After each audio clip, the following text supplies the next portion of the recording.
10 বছর পর ফের একসঙ্গে মঞ্চে হাজির দেব এবং শুভশ্রী। দেব শুভশ্রী জুটির পুনর্মিলন ঘিরে দর্শক মনে উচ্ছ্বাস যেন তুঙ্গে। তারই ঝলক মিলল সোমবার নজরুল মঞ্চে ধূমকেতুর ট্রেলার লঞ্চ অনুষ্ঠানে।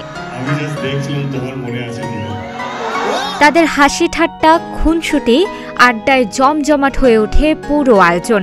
অনুষ্ঠানের সঞ্চালনায় ছিলেন রোহন ভট্টাচার্য, যিনি দর্শকদের নানা প্রশ্ন দুই তারকার কাছে পৌঁছে দেন।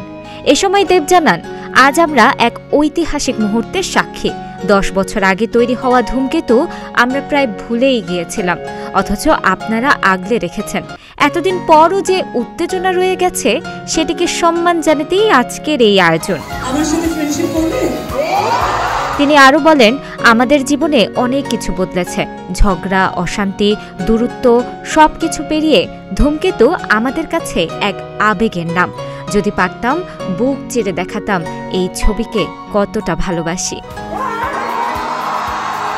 এরপর দর্শকদের উদ্দেশ্যে কৃতজ্ঞতা প্রকাশ করেন দেব। মঞ্চে দুই তারকাকে একসঙ্গে দেখে উচ্ছ্বাসে ফেটে পড়েন দর্শকরা।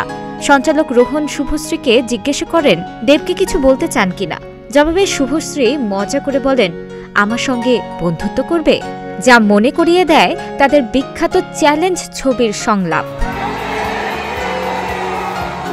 মজার ছলে আরও একটি প্রশ্ন আসে, ইনস্টাগ্রামে কবে একে অপরকে ফলো করবেন? তখন দেব হেসে বলেন, ব্লক ছিল, আনব্লক করেছি। সঙ্গে সঙ্গে শুভশ্রী জানতে চান, ব্লকটা কে করেছিল? শেষমেশ মঞ্চেই একে অপরের ফোন চেয়ে নিয়ে দুজনেই ইনস্টাগ্রামে ফলো করে ফেলেন একে অপরকে। আর সেই দৃশ্যে দর্শকরাও রোমাঞ্চে মেতে ওঠেন নতুন করে।